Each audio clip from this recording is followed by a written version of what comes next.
I'm Charles McCain. The book I'm going to review now is called Supplying War. It's by a man named Professor Martin van Creveld, who teaches, I believe, at Oxford University in England and the Hebrew University in Jerusalem. Supplying War, you're kind of like, what would I read that for?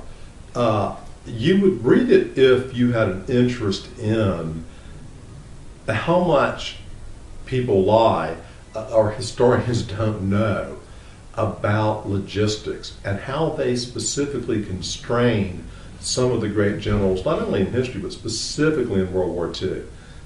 One of the things he points out about Field Marshal Rommel, who has this great reputation, I don't know why, he just captured a lot of sand, and how he could have broken through, he could have taken Cairo and all that. And this guy's a terrific historian, and he just calculates specifically, Rommel needed X amount of gasoline. The ports that were available to him could handle X amount of gasoline, and the tankers available could handle X amount of gasoline, and there was no way, it was impossible to get him the amount of gasoline he needed, not even, close. And so you really learn from this the constraints that armies have. The Germans didn't spend a lot of time on logistics. The American Army has an expression of the American Armed Forces where they say, amateurs talk tactics, professionals talk logistics.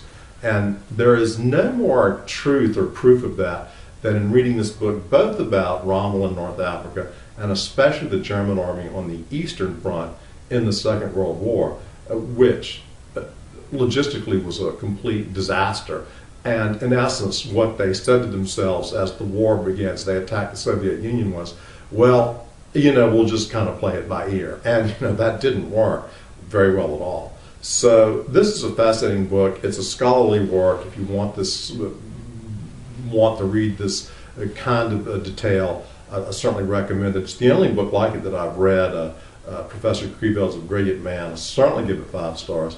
Supplying War by Professor Martin van Creveld.